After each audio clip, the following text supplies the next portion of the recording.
এক চাকরিজীবী দম্পতি তাদের 7 বছরের ছোট্ট মেয়েটাকে বুয়ার কাছে রেখে রোজ অফিসে চলে যান। এদিকে বুয়া এসির ঠান্ডা হাওয়ায় নাক ডেকে ঘুমায়, আর ছোট্ট মেয়েটা সারাদিন একা একা থাকে।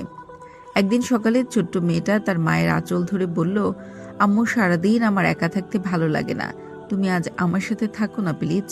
মা বলল, একা থাকবে কেন, বুয়া তো আছে। এ কথা শুনে মেয়েটা কান্না শুরু করে দিল। মা ধমক দিয়ে বলল, জেদ করো না মা, তুমি বুয়ার সাথে গল্প করবে, তার সাথে খেলবে, আমি তাড়াতাড়ি চলে আসব।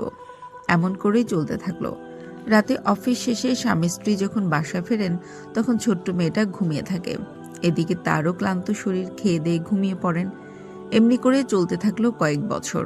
ইদানিং মা বাবা খেয়াল করলো তাদের বাচ্চা মেয়েটা একা একা কথা বলে, খিলখিল করে হেসে ওঠে, কখনো কখনো অকারণে গুনগুন করে কাঁদে। মেয়ের এই অবস্থা দেখে চিন্তিত হয়ে কয়েক মাস পর নিয়ে গেলেন ডাক্তারের কাছে। ডাক্তার বাচ্চার আচরণ দেখে বললেন, আপনারা মেয়েকে পর্যাপ্ত সময় দিন, ওর সাথে গল্প করুন। বললেই কি আর হয়?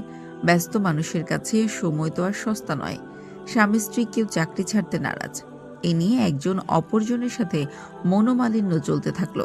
অপরদিকে ফুলের মতো ফুটফুটে বাচ্চা মেয়েটা এখন সারাদিন চুপ করে থাকে, কথা বলে না কারো সাথে, একাই হাসে, একা কাঁদে। শেষ পরিণাম বুদ্ধি প্রতিবন্ধী।